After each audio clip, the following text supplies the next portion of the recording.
हमारे कॉन्स्टिट्यूशन को bag of borrowings भी कहा जाता है। जानते हैं क्यों? क्योंकि काफ़ी फीचर्स कॉन्स्टिट्यूशन में बोरोड हैं, जैसे कि कैबिनेट सिस्टम, पार्लियामेंट्री गवर्नमेंट।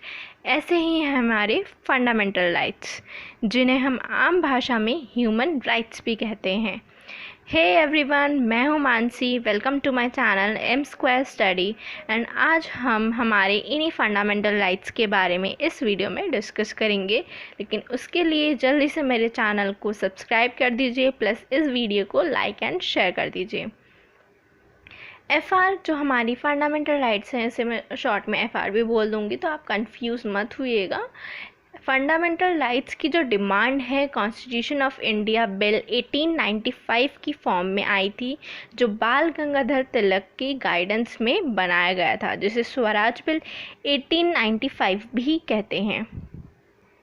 आइए तो जानते हैं कुछ और इन राइट्स के बारे में जो हमारी बेसिक ह्यूमन राइट्स, जिन्हें हम फंडामेंटल राइट्स कहते हैं। जो बेसिक ह्यूमन राइट्स हैं वो सभी सिटीजन्स के लिए irrespective of their caste, gender और रिलीजन है। इंडियन कॉन्स्टिट्यूशन जो है हमारा, वो पार्ट 3 में है। पार्ट 3 जो है इंडियन कॉन्स्टिट्यूशन के पार्ट 3 को फंडामेंटल राइट्स भी कहते हैं। ठीक है। एंड जो हमारी ये फंडामेंटल राइट्स हैं, ये एब्सोल्यूट नहीं है, यानी इन पर लॉ द्वारा रेस्ट्रिक्शंस लगाई जा सकती हैं। इमरजेंसी के टाइम पर भी इन्हें सस्पेंड किया जा सकता है। बट 2 एक्सेप्शंस हैं इसकी, आर्टिकल 20 और 21, जिसके बारे में हम आगे वीडियो में पढ़ेंगे। साथ ही इसमें मैंने मेंशन कर रखा है जो लीगल राइट्स हैं इनसे डिफ़र करती हैं। मतलब कॉन्स्टिट्यूशन ने स्पेशल प्रोविजंस बना रखे हैं इनकी प्रोटेक्शन के लिए, और यहाँ पे मेंशन है हैव रीजनेबल रिस्ट्रिक्शंस, जिसके बारे में हमें अभी डिस्कस करा। साथ ही इसका जो मॉडल है फंडामेंटल राइट्स, हमने कहाँ से ली हैं? कॉन्स्टिट्यूशन ऑफ USA से। हमने स्टार्टिंग में पढ़ा था, मैंने आपको स्टार्टिंग में बताया था कि ये हमारा कॉन्स्टिट्यूशन बैग ऑफ बोरोइंग्स है। तो आपके मन में एक क्वेश्चन आया होगा कि फंडामेंटल राइट्स भी क्या बोरोड हैं? तो जी हाँ, हमारी फंडामेंटल राइट्स जो हैं वो USA के कॉन्स्टिट्यूशन से बोरोड हैं। हमारी फंडामेंटल राइट्स कॉन्स्टिट्यूशन में आर्टिकल 12 to 35 के अंडर हैं। ये 6 पार्ट्स में कैटेगराइज हैं। Right to equality, right to freedom, right against exploitation, right to freedom of religion, cultural and educational rights, and right to constitutional remedies। ये 6 parts में fundamental rights divided हैं, categorised हैं। सबसे पहले हम डिस्कस करेंगे राइट टू इक्वालिटी में, जो कि आर्टिकल 14 to 18 में है। राइट टू इक्वालिटी में आर्टिकल 14 to 18 को डिस्क्राइब किया गया है। जैसे कि हमें इक्वालिटी से पता चलता है, इक्वालिटी का मतलब क्या है? इक्वल। मतलब कॉन्स्टिट्यूशन ने बिना किसी डिस्क्रिमिनेशन के सभी इंडियन सिटीजन्स को इक्वल राइट्स प्रोवाइड की हैं। आर्टिकल 14 इक्वालिटी बिफोर लॉ, मतलब एवरी पर्सन जो है वो लॉ के सामने एवरी पर्सन इक्वल है, और इक्वल प्रोटेक्शन ऑफ लॉ मतलब कहता है कि एवरी पर्सन जो भी है, एवरी वन जो भी सेम ग्रुप का है, उसको इक्वली ट्रीट किया जाएगा। हर किसी को इक्वली ट्रीट किया जाएगा अगर वो सेम ग्रुप का है। मतलब अगर उसका सेम एज ग्रुप का है या फिर सेम रिलीजन का है, तो उसको इक्वली ही एक ग्रुप में रख के उसको ट्रीट किया जाता है before law. Article 15, the prohibition of discrimination on grounds of religion, race, caste, gender और place of birth।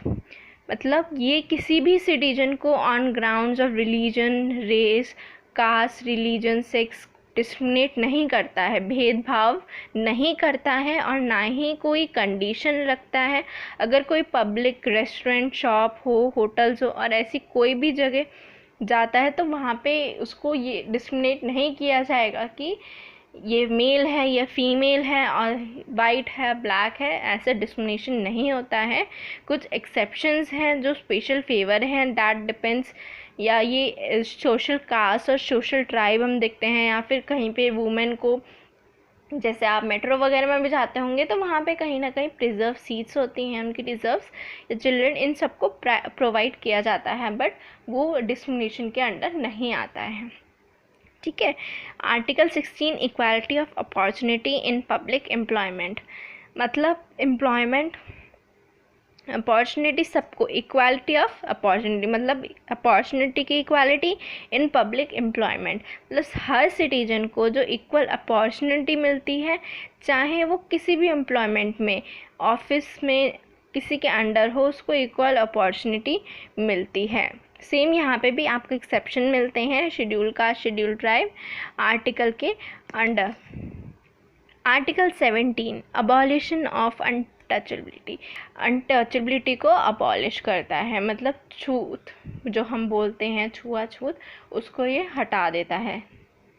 Article 18 abolition of titles, abolition of titles इसे सिर्फ स्टेट के लिए बैन किया गया है, not for any institution of और university.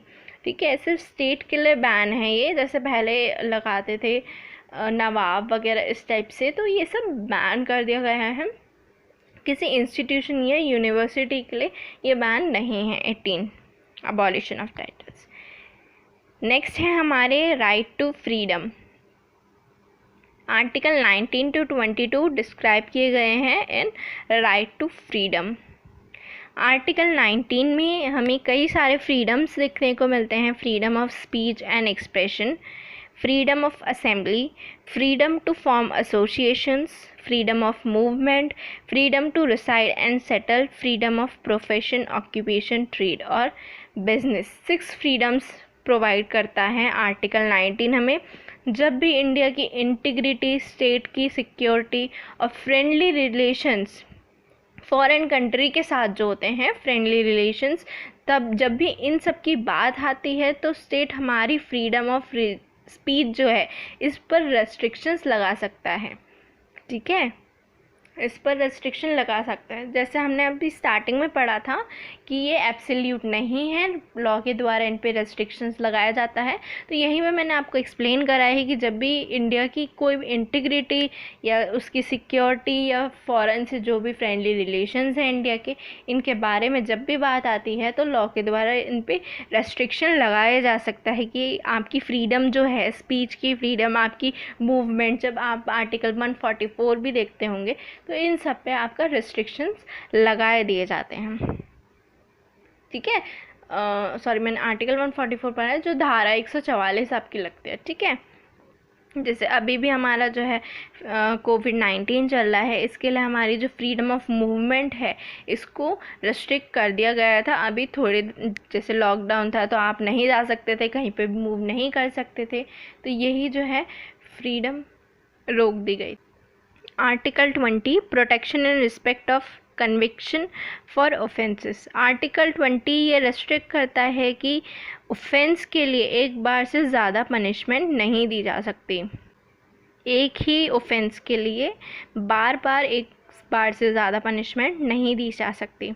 Article 21 protection of life and personal liberty, जिन्हें जीने का अधिकार है। सिंपल इसका मीनिंग है कि जीने का अधिकार है। इसके अंडर एक 21A आता है, एक जिसके पीछे भी सब जुड़ जाएगा, तो आप समझ जाइएगा जब कॉन्स्टिट्यूशन बना था तब ये ऐड नहीं था, इसको बाद में ऐड किया गया। 21A जो है education is compulsory from 6 to 14 years old children. इसमें जो 6 to 14 ईयर्स के बच्चों के लिए एजुकेशन एक राइट है, कंपलसरी है। इसको 86th अमेंडमेंट 2002 के द्वारा ऐड किया गया था। Article 22 protection against arrest and detention in certain cases. किसी भी पर्सन को बिना इन्फॉर्म किए कि वो किस ग्राउंड पर अरेस्ट किया गया है उसे कस्टडी में नहीं लिया जा सकता। उसे मजिस्ट्रेट के सामने 24 आवर्स में, याद रखिएगा 24 आवर्स के अंदर पेश करना होता है। ठीक है, बिना इन्फॉर्म किए आपको कोई भी अरेस्ट नहीं कर सकता। आपने वारंट वगैरह सुना होगा, वैसे ही किसी भी को अरेस्ट नहीं कर सकते हैं बिना उसको बताए कि आपको क्यों अरेस्ट किया जा सकता है। ना हमारा third fundamental right is right against exploitation. Exploitation means लोगों को अनफेयरली ट्रीट करना, जिससे उन्हें कोई भी बेनिफिट्स नहीं मिल सके। उनको अनफेयरली ट्रीट करे कि उनको ये जैसे कोई भी स्कीम्स आई, कुछ भी आया तो उनको वो बेनिफिट ना मिल सके, दैट इज़ एक्सप्लॉयटेशन। ठीक है, इसमें आर्टिकल 23 एंड 24 आते हैं। आर्टिकल 23 प्रोहिबिट्स करता है traffic in human beings, women, children, beggars और other force labour, militate against human dignity. Human beings, beggar या और ऐसे ही लेबर में ट्रैफिकिंग प्रोवाइड करता है, मतलब उनसे मजदूर करना। और ट्रैफिक हम समझते होंगे ये वुमेन में, चिल्ड्रन में, बैगर्स में उनको ज़बरदस्ती काम करवाना, अगर उनको नहीं करना है, उनकी इच्छा के बिना उनसे काम करवाना, ये सब आर्टिकल 23 में प्रोहिबिट किया जाता है। Article 24 prohibits employing children below the age of 14 years in any hazardous profession. Specially children protection के लिए बना है आर्टिकल 24। इट प्रोवाइड्स दैट किसी भी चाइल्ड जो कि 14 साल से नीचे है उससे काम नहीं करवाया जा सकता, किसी भी फैक्ट्री में जिससे करवाने लगता है ऐसा नहीं करवाया जा सकता। आर्टिकल 24 के अंदर उसको प्रोहिबिट किया जाता है। Fourth fundamental right of constitution of India है right to freedom of religion, जो आर्टिकल 25 to 28 डिफाइन करता है। Article 25 freedom of free profession, practice and propagation of religion.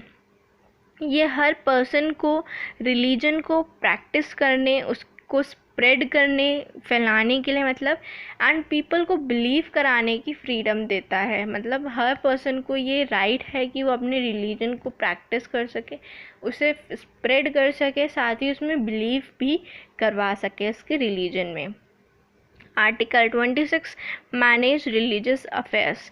It guarantees rights to maintain establish institution for religious and charitable purposes. मतलब कि ये जो है ये राइट देता है कि अपने जो आपका रिलीजियस है उसका रिलीजन के लिए, उसको फैलाने के लिए अब आपको एक राइट मिली है, तो अब उसको कैसे फैलाना है इसके लिए आप इंस्टीट्यूशन भी बना सकते हैं, चैरिटी पर्पस के लिए भी कर सकते हैं, या फिर रिलीजियस अफेयर्स जो हैं उससे भी मैनेज कर सकते हैं। आर्टिकल 27 फ्रीडम नॉट टू पे taxes for religious expenses on the promotion. अब उसको प्रमोट करने के लिए आपको कोई टैक्स पे नहीं करना होगा। फर्स्ट आपका इसमें जो भी है फ्रीडम ऑफ रिलीजन, मतलब आप पहले तो उसको फैला सकते हैं, उसमें बिलीव करवा सकते हैं, फिर उसके अलावा उसके लिए संस्था, चैरिटी इंस्टीट्यूशंस ऐसे कुछ भी खोल सकते हैं, कैसे उसका बढ़ावा करना है। उसके बाद है आपको ये सब करने के लिए कोई भी टैक्स नहीं देना होगा। अब आता है लास्ट इसमें article 28 prohibits religious instructions in educational institutions Holi maintain by the state. मतलब किसी भी रिलीजन को अपना सकते हैं, आपको कोई भी फोर्स नहीं किया जाएगा कि आप ऐसी रिलीजन को फॉलो कीजिए। कोई भी इंस्टीट्यूशन आपको फोर्स नहीं कर सकता, वो बता सकता है आपको, उसके बारे में बता सकता है कि आप कर सकते हैं, बट वो फोर्स नहीं कर सकता कि आपको फॉलो करना ही होगा। आप जो भी रिलीजन फॉलो करना चाहते हैं वो अपनी विश से फॉलो कर सकते हैं। Next is cultural and educational rights which covers article 29 to 30, जिसे राइट टू माइनॉरिटीज़ भी बोलते हैं। इसमें आपका article 29 provides protection of the interest of minorities. ये रिलीजियस एंड लिंग्विस्टिक माइनॉरिटीज़ जो होती हैं उनकी लैंग्वेजेस, स्क्रिप्ट्स, कल्चर को प्रोटेक्शन ग्रांट करता है। जो काफ़ी छोटी छोटी माइनॉरिटीज़ होती हैं, माइनॉरिटी रीजन्स हैं, उनके जो भी लैंग्वेज हैं उनको प्रोटेक्शन देता है। वहाँ जो स्क्रिप्ट्स है, जो उनका कल्चर है काफ़ी छोटा होता है, तो इसलिए उनको प्रोटेक्शन दिया जाता है। Article 30 state right of minorities to establish and administer educational institutions. Minorities को एजुकेशनल इंस्टीट्यूशन को स्थापित और एडमिनिस्ट्रेट करने का राइट देता है। माइनॉरिटी जो हैं अपना एजुकेशनल इंस्टीट्यूशन भी खोल सकते हैं ताकि वो अपना लैंग्वेज वगैरह भी, इसमें जो भी उनका होता है कल्चर फॉलो, उसको भी वो आगे बढ़ाते रहेंगे और साथ ही उसको मैनेज, एडमिनिस्टर भी कर सकते हैं। आर्टिकल 31 हमारा राइट टू प्रॉपर्टी था, जिसमें अब आपने जैसे अभी पढ़ा 29, 30 के बाद 31 आता है, बट द 31 राइट जो था राइट टू प्रॉपर्टी, जिसे 44th अमेंडमेंट एक्ट के द्वारा 1978 में फंडामेंटल राइट से लीगल राइट बना दिया गया था। ठीक है, तो इसके बारे में सिर्फ इतनी इन्फॉर्मेशन काफ़ी है। Next is right to constitutional remedies, जिसमें आर्टिकल 32 आता है, 32 to 35 आता है। मेनली आर्टिकल 32 है जो इसे डॉक्टर BR अम्बेडकर जो थे, भीमराव अम्बेडकर ने heart and soul of constitution कहा था। फंडामेंटल राइट्स को ऑबे करने के लिए जुडिशरी ने रिट्स मीन्स ऑर्डर को इशू किया था। Supreme court by article 32 and high court by article 226 can issue writs. Writs आपकी 5 टाइप्स की हैं, habeas corpus, prohibition, mandamus, certiorari, quo warranto. इसके लिए आप डिटेल्स के लिए मैं नेक्स्ट स्लाइड में आपको बता दूंगी, या फिर आप मेरे इंस्टाग्राम चैनल M² स्टडी पे भी जाके विजिट कर सकते हैं और उसे फॉलो कर सकते हैं। So guys, this is homework time, quiz question.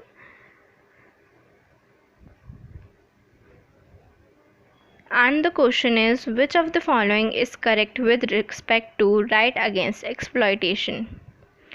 The options are A. Prohibition of traffic in human beings and forced labor. B. Freedom as to payment of taxes for the promotion of any particular religion. C. Protection of interests of minorities. और D. Equality before law. इसका answer आप मुझे comment box पे mention कर सकते हैं, ठीक है, बट इसका आंसर हम अब हमारी नेक्स्ट वीडियो में डिस्कस करेंगे। सो तब तक के लिए please subscribe my YouTube channel, और आप मेरे इंस्टाग्राम पेज M² स्टडी पे भी जुड़ सकते हैं, जहाँ पे मैं ज़्यादा एक्टिव रहती हूँ। And please like and share, and thank you for the day. Bye bye.